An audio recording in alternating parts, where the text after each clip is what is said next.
로마서 8장 26절부터 39절까지의 말씀을 가지고 긍정의 믿음으로 승리하십시오 라는 제목으로 함께 은혜를 나누겠습니다. 미국의 심리학자인 세드 햄스테더 박사가 연구에서 발표한 것이 있습니다. 사람은 보통 하루에 5만 가지에서 6만 가지의 생각을 한다고 합니다. 그런데 그 중에 부정적인 생각과 긍정적인 생각의 비율이 75대 25라고 발표를 했습니다. 부정적인 생각을 무려 75%를 하고 긍정적인 생각은 25%도 하지 않는다는 이야기입니다. 그러면서 그는 말하기를 인간의 생각은 관리하지 않고 가만히 두면 누구라도 부정적인 쪽으로 흐를 수밖에 없다 라고 얘기했습니다. 그냥 가만히 놔두면 인간의 생각이 늘 부정적인 쪽으로 흐른다는 것입니다. 그런데 생각만 그런 것이 아닙니다. 말도 마찬가지입니다. 부정적인 말은 오래 할 수 있어요. 길게 할 수 있습니다. 부정적인 말은 어쩌면 그렇게 요목조목 잘도 하는지 모르겠어요. 근데 긍정적인 말은 오래 하지 못합니다. 길게 하지 못해요. 몇 마디 하고 나면 할 게 없어요. 부정적인 말은 배우지 않고도 너무나 쉽게 잘해냅니다. 그러나 긍정적인 말은 노력하지 않으면, 배우지 않으면 할 수가 없는 것입니다. 그리고 성경에 의하면 우리가 하는 그 말이 우리 인생의 방향을 결정합니다. 오늘 읽은 로마서 8장은 우리 성도들에게 있어서 참 익숙한 말씀입니다. 특별히 8장 28절 같은 경우는 너무나 유명한 말씀이죠. 하나님을 사랑하는 자, 곧 그의 뜻대로 부르심을 입은 자들에게는 모든 것이 합력하여 선을 이루느니라. 주님이 오늘 이 본문의 말씀을 통해서 우리에게 주시는 약속은 무엇일까요? 주님은 이 본문을 통해서 우리에게 어떤 말씀을 하고 싶으신 걸까요? 오늘 이 본문의 말씀, 로마서 8장을 통해서 하나님께서 우리에게 주시는 말씀은 하나님의 사람들은 언제나 긍정적인 믿음으로 삶을 살아가야 한다는 것입니다. 미국의 유명한 세들백 교회의 리고렌 목사님은 세들백 교회의 부흥과 성장의 원인 중에 한 가지를 세들백 교회가 긍정적인 교회이기 때문이다 라고 말하면서 크리스찬은 언제나 긍정적이고 낙관적인 삶을 살아야 한다. 그러면서 크리스찬의 정체성에 대해서 그는 크리스찬은 희망 중독자다 라는 이야기를 했습니다. 세계적인 영성학자인 유진 피터슨도 성도는 잔치하는 얼굴을 하고 사는 사람이다 라고 성도의 정체성에 대해서 이야기했습니다. 여러분은 어떻습니까? 거울을 쳐다보면 매일 잔치하는 사람의 얼굴로 보이십니까? 아니면 초상난 사람의 얼굴처럼 그렇게 보이십니까? 네.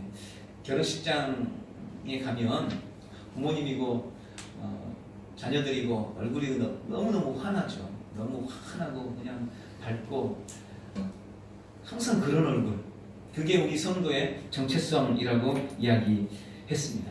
그러면 왜 성도는 그런 희망 중독자로서 긍정적인 믿음을 가지고 삶을 살아야 할까요? 왜 성도는 늘 잔치하는 사람처럼 그런 얼굴을 하면서 인생을 살아갈 수밖에 없을까요? 그 이유를 로마서 8장 전체를 통해서 몇 가지로 말씀하고 있습니다. 첫 번째는 우리가 늘 희망 중독자로서 삶을 살아가는 이유는 우리 인생을 향한 하나님의 섭리 때문이다 라고 성경은 말씀하고 계십니다. 하나님께서는 우리 인생을 섭리하고 계십니다. 그것도 아주 선한 방향으로 섭리하고 계십니다. 오늘 본문 28절에 그렇게 말씀하시죠. 하나님을 사랑하는 자, 곧 그의 뜻대로 부르심을 입은 자들에게는 모든 것이 합력하여 선을 이루느니라. 주님께서 우리 인생을 향해서 계획을 가지고 계십니다.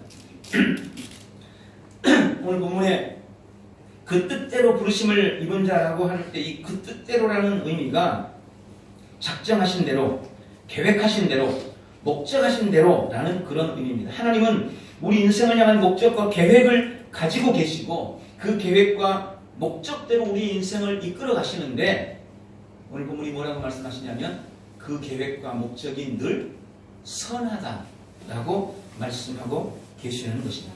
지금 우리는 하나님의 선하신 섭리하심 속에 살고 있습니다.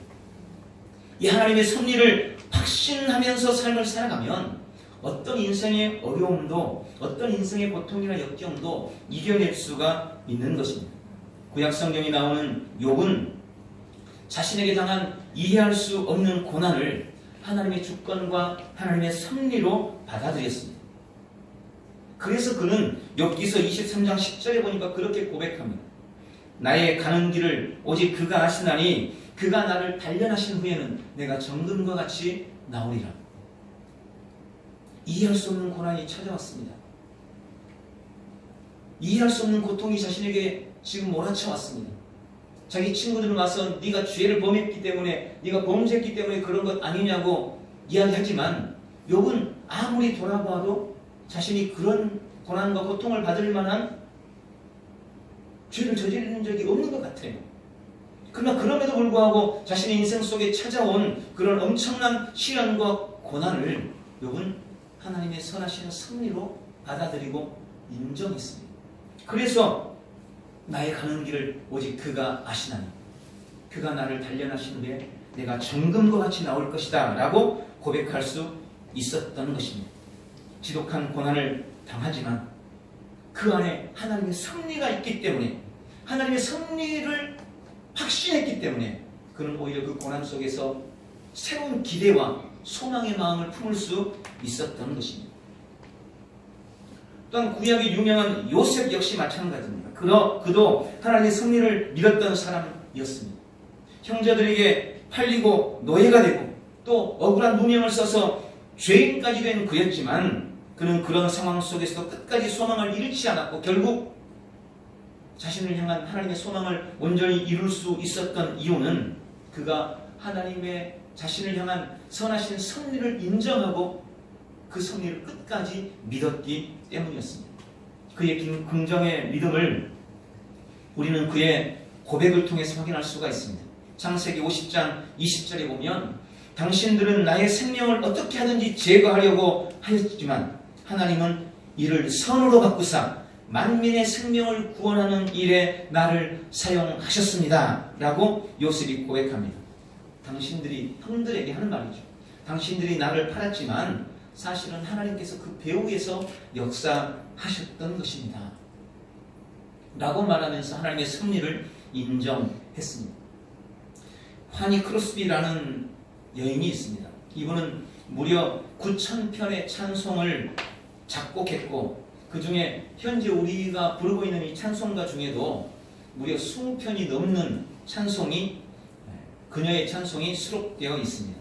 우리가 잘 알고 있는 나의 갈 길 다가도록 나의 영원하신 기여 나의 생명 되신 주 오 놀라운 구세주 예수 내 주 이러한 곡들이 그녀가 지은 대표적인 곡입니다.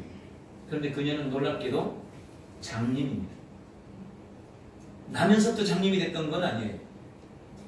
어린 시절 그녀가 열병을 앓았습니다. 그리고 병원에 갔는데 그만 의사의 실수로 인해서 실명을 하게 된 것입니다. 나면서부터 됐던 것도 아니고 눈을 잘 뜨고 보다가 그것도 의사의 실수로 실명을 했으니 얼마나 기가 막힌 일이겠습니까? 하지만 그녀는 자신의 불행 속에서도 하나님의 섭리하심을 믿었습니다. 그리고 그것이 오히려 자신의 인생을 복되게 만들었다고 고백했습니다. 그녀의 고백입니다. 나는 나의 눈이 멀게 된 것이 하나님의 섭리에 의해서 이루어진 것임을 믿습니다. 내가 당하고 있는 이 괴로운 조건 때문에 나는 오히려 천상의 소리를 들을 수가 있게 되었고 그리고 성전의 기둥으로서 주님 앞에 봉사할 수 있는 기회를 가지게 되었습니다. 다시 생각해 봐도 나는 너무나 큰 축복을 받은 사람입니다.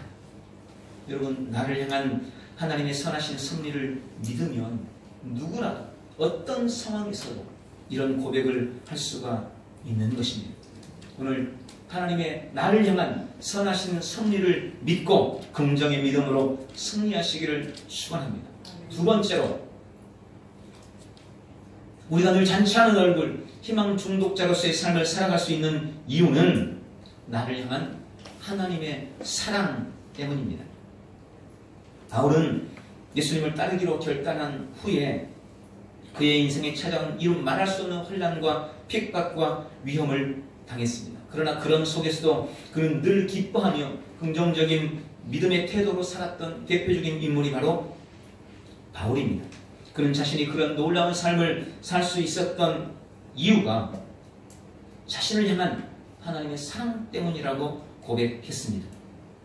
오늘 로마서 8장 37절부터 39절의 말씀, 그러나 이 모든 일에 우리를 사랑하시는 이로 말미암아 우리가 넉넉히 이기느니라. 내가 확신하노니 사망이나 생명이나 천사들이나 권세자들이나 현재일이나 장래일이나 능력이나 높음이나 깊음이나 그 어떤 피조물이라도 나를 하나님의 사랑에서 끊을 수 없으리라 라고 고백합니다. 성경이 말씀하고 있는, 성경이 밝히는 하나님의 가장 분명하고 위대한 약속이 사랑입니다. 성경 전체를 한마디로 요약하면 하나님은 당신을 사랑하십니다. 하나님은 나를 사랑하십니다. 이겁니다. 하나님은 사랑 때문에 아들을 이 땅에 보내셨습니다. 예수님은 사랑 때문에 이 땅에 오셔서 고난당하셨고 사랑 때문에 십자가를 지셨습니다. 사랑 때문에 죽으셨고 사랑 때문에 부활하셨습니다. 또한 그 사랑 때문에 우리도 세상을 넉넉히 이기는 자가 된다고 오늘 본문이 말씀하고 있습니다. 그리고 바울은 로마서 8장 32절을 통해서 이렇게 고백합니다. 자기 아들을 아끼지 아니하시고 우리 모든 사람을 위하여 내어주신 이가 어찌 그 아들과 함께 모든 것을 우리에게 은사로 주시지 않겠느냐. 믿음의 삶을 살아갈 때 혹 인생의 고난과 역경 속에서 우리는 우리가 가진 것 그 이상의 것들을 필요로 할 때가 있습니다. 그때 성경은 약속하십니다. 아들도 내어주신 그분이 너희가 믿음의 삶을 살아가는데 너희가 인생의 역경과 고난을 이겨나가는데 필요한 다른 것들을 은혜로 은사로 주시지 않겠느냐. 여러분, 우리 인생의 필요를 우리 주님이 다 채워주신다고 약속하고 계시는 것입니다. 아들까지 주셨는데 다른 걸 아끼겠냐고 말씀하고 계십니다. 주님은 늘 우리의 삶의 필요를 채우시는 분이십니다. 우리를 사랑하시기 때문입니다. 바로 이 사랑이 우리가 긍정의 믿음으로 우리가 희망 중독자로서 이 땅을 살아갈 수 있는 이유가 되는 것입니다. 세 번째로 우리가 희망 중독자로 살 수 있는 이유는 날 위한 든든한 중보자가 계시기 때문입니다. 성경의 인간에 대한 평가는 한마디로 말해서 연약하다라는 것입니다. 맞습니다. 우리 인생은 약한 존재입니다.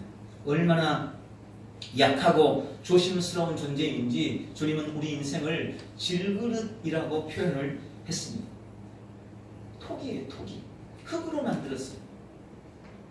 조금만 실수해서 떨어뜨리면 와장창 깨지고 마는 그런 연약한 존재, 그것이 바로 우리 인생이라는 것입니다. 그러나 그럼에도 불구하고 우리가 그렇게 연약함에도 불구하고 우리가 절대 긍정의 믿음으로 세상을 이기는 자가 될 수 있는 이유가 있습니다. 그것은 바로 우리를 위해서 끊임없이 중보하는 중보자가 계시기 때문이라고 본문이 말씀하고 있습니다.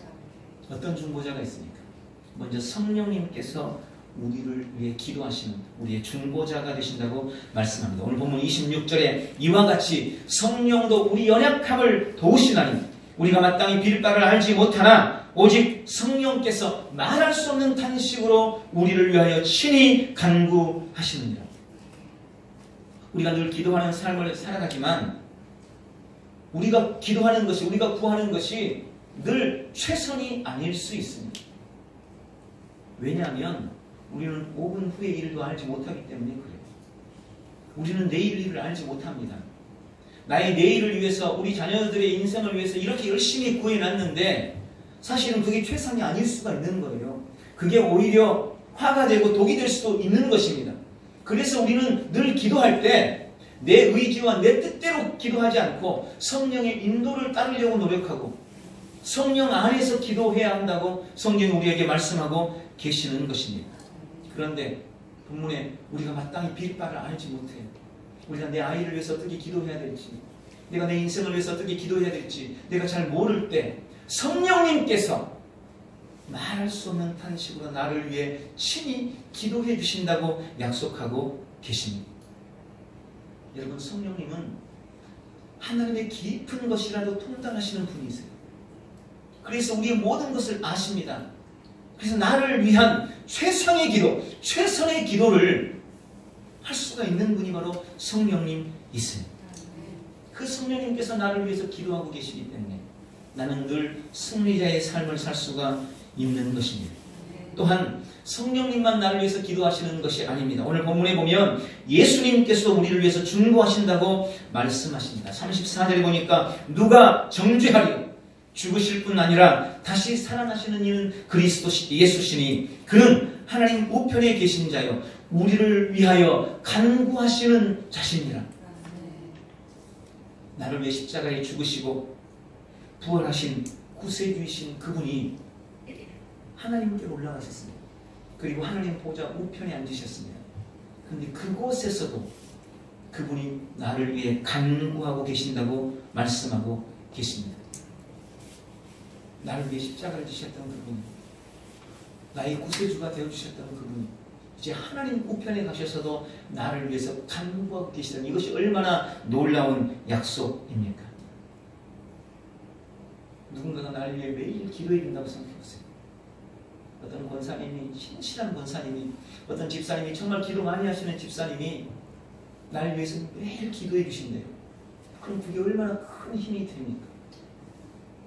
어떤 신령한 목사님이, 정말 신실하신 목사님이 나를 위해 매일 기도해 주신대요.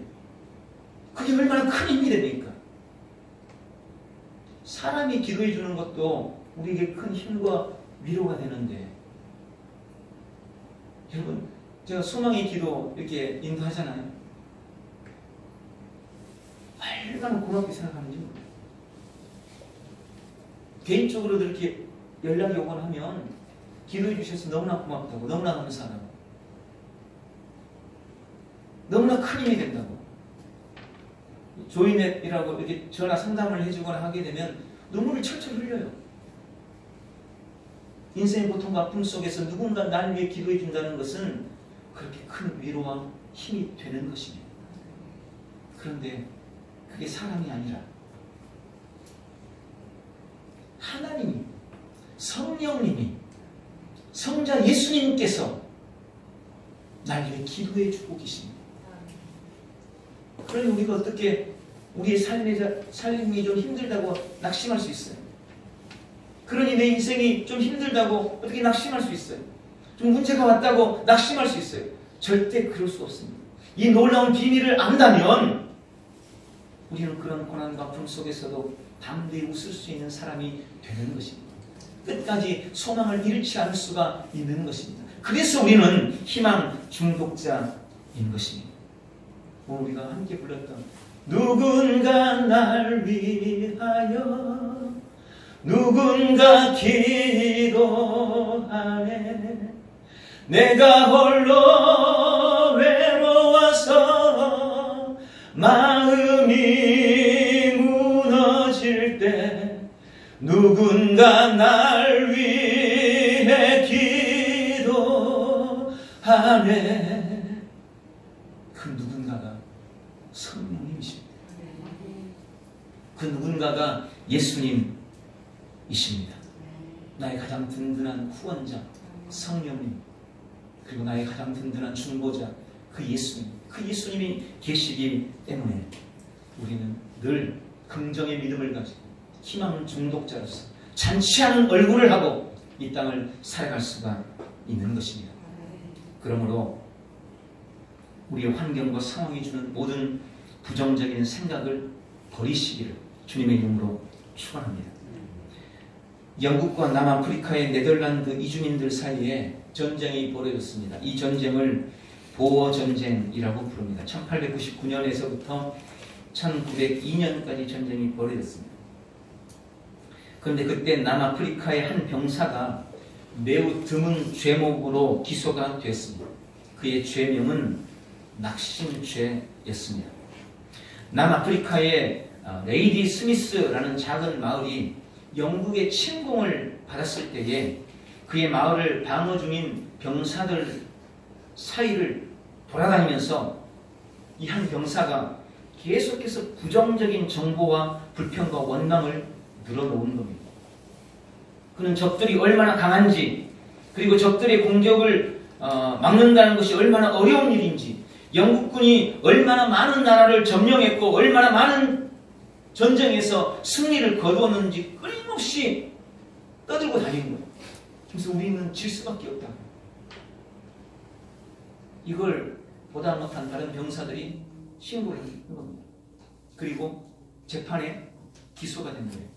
그리고 재판관은 그에게 낙심죄라는 죄를 적용해서 중형을 처했습니다. 왜냐하면 그의 말은 총보다 더 강력한 위력을 가진 무기였다라고 판단한 겁니다. 사람 낙심시키는 것보다 더 큰 무기가 없다고 재판관은 이야기하면서 그 낙심죄라는 중형을 선언을 한 것입니다. 여러분, 오늘 본문에도 우리를 낙심케 하는 것들이 기록되어 있습니다. 35절에 보면 환난, 곤고, 핍박, 기근, 적신, 위험과 칼, 38절, 39절에 사망이나 생명이나 천사들, 권세자들, 현재일, 장래일, 높음과 깊음과 온갖 피조물들. 여러분, 이런 것들이 우리의 삶에 끊임없이 낙심과 절망을 가져다 준다는 것입니다. 그런 것들이 우리의 환경과 상황을 힘겹게 하고 어렵게 만듭니다. 문제가 끊이지 않게 만듭니다. 우리의 마음을 무너뜨리고 우리의 삶에서 소망을 빼앗아갑니다. 악한 영은 그것들을 통해 우리의 마음속에 온갖 부정적인 생각들을 집어넣고 우리의 믿음을 뒤흔듭니다. 이게 없는 인생은 아무도 없습니다. 누구에게나 이런 문제들은 찾아옵니다. 그러나 본문이 말씀하고 있는 것처럼 그것들은 결코 나를 향한 하나님의 사랑에서 우리를 떼어낼 수 없습니다.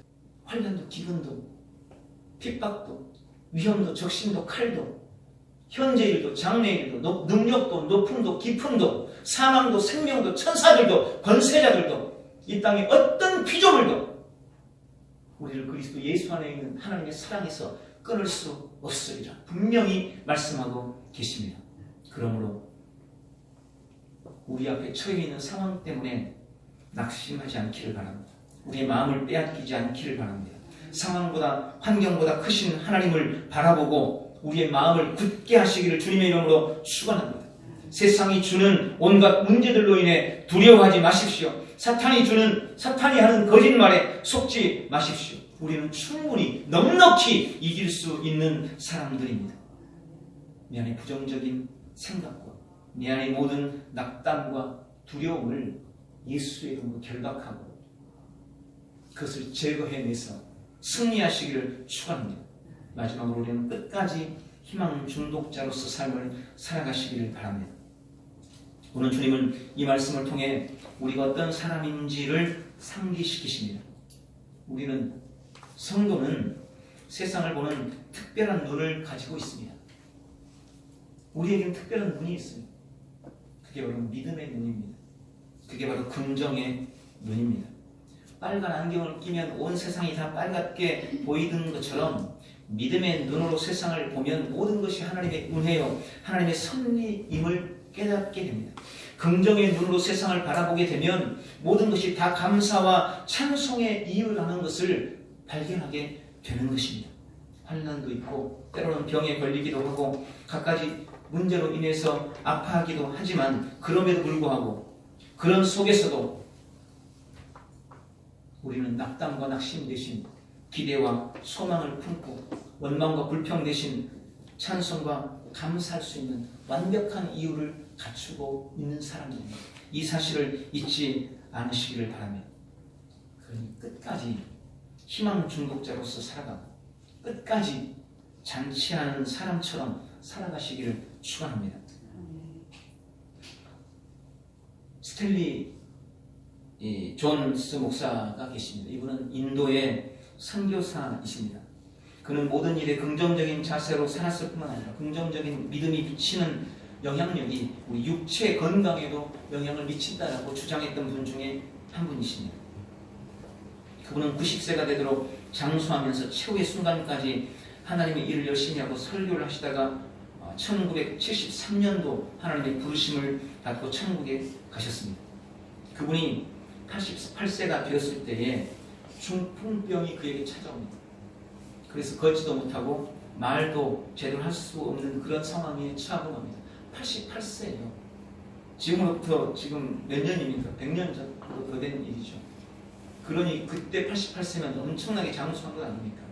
다른 사람이 봤을 때는 아이고 이제는 뭐 그만큼 살았으니 충분히 살았다고 하면 봤을 겁니다. 그러나 88세이신 그분이 병상에 쓰러졌어도 그분은 끝까지 포기하지 않았습니다. 몸에 마비가 왔고 말도 할 수 없었지만 그분은 자신을 간호하는 간호사에게 그렇게 부탁을 했어요. 병실에 들어올 때마다 또 나갈 때마다 이 존스 목사님을 보면서 예수의 이름으로 일어나 걸으라 이렇게 선포해달라고 부탁을 한 겁니다. 무슨 얘기지만 이 간호사가 이 간절한 이 목사님의 부탁에 들어갈 때마다 병실 문을 열고 들어갈 때마다 예수의 이름으로 명하노니 일어나 걸으라. 이를 보고 다시 나갈 때마다 예수의 이름으로 명하노니 일어나 걸으라. 계속해서 선포합니다. 그리고 그 선포가 있을 때마다 이 존스 목사님은 어눌한 자기 입을 가지고 아멘, 아멘 하면서 믿음의 선포를 계속했습니다. 그리고 그분이 히말리아에 요양을 가게 됐는데 그때도 역시 계속해서 그 선포와 믿음의 고백이 계속되게 됩니다. 그리고 그는 그 병상에서 유명한 책을 쓰게 돼요. 예스라는 신성한 대답이라는 책까지 편찬해내게 됩니다. 그리고 병상에 누운 지 6개월 만에 이 존스 목사님은 완전히 정상으로 회복되었고 그리고 90세가 돼서 돌아가실 때까지 끝까지 설교하면서 승리하는 크리스찬으로서의 삶을 살아내셨습니다. 여러분 이것이 절대 믿음, 절대 긍정의 역사입니다. 우리는 끝까지 우리의 믿음을 포기해서는 안 되는 사람들입니다. 주님이 부르는 그 순간까지 끝나는 게 아닙니다. 내가 지금 좀 힘들다고, 지금 상처받았다고, 지금 병상에 누웠다고, 지금 중병에 걸렸다고, 아니요, 아직 끝나지 않았습니다. 주님이 내 생명을 끊어가실 그날까지 우리는 끝까지 희망 중독자로서의 삶을 살아야 합니다. 하나님은 살리려는 자의 편입니다. 믿음을 잃지 않는 한 우리는 삶의 자리에서 반드시 주님의 영광을 보게 될 것입니다. 주님은 모든 것이 합력하여 선을 이룬다고 약속하십니다. 주님의 변함없는 사랑이 오늘도 지금도 나와 함께 하신다고 약속하고 계십니다. 나보다 나를 더 잘 아시는 성령님께서 지금 나를 돕고 기도하고 계십니다. 십자가의 죽음과 부활로 나의 구세주가 되신 그 예수님께서도 지금 하나님 옆에서 나를 위해서 열심히 간구해주고 계십니다. 믿음의 눈, 긍정의 눈을 뜨고 끝까지 희망 중독자로서 승리하는 삶을 살아 누리는 우리 모든 성도들이 다 되시기를 예수님의 이름으로 축원합니다. 기도하겠습니다. 좋으신 주님, 오늘 귀한 말씀을 통해서 내가 희망 중독자임을, 내가 잔치하는 얼굴을 하고 살아가는 사람임을 다시 한번 깨닫게 해주시니 감사합니다. 나를 향한 하나님의 선하신 섭리 때문에, 나를 향한 하나님의 그 놀라운 사랑 때문에, 나를 위한 성령님의 중보와 예수님의 기도 때문에 주님, 나는 언제나 승리자일 수밖에 없습니다. 이 믿음 다시 한번 마음속 깊이 새기고 내 삶에 찾아오는 온갖 두려움과 절망감과 온갖 낙담과 낙심과 싸워 이기며 승리하는 복된 성도들 다 될 수 있도록 주여 도와주시옵소서. 예수님의 이름으로 기도하옵나이다. 아멘. 우리 다 같이 한번 합심해서 하나님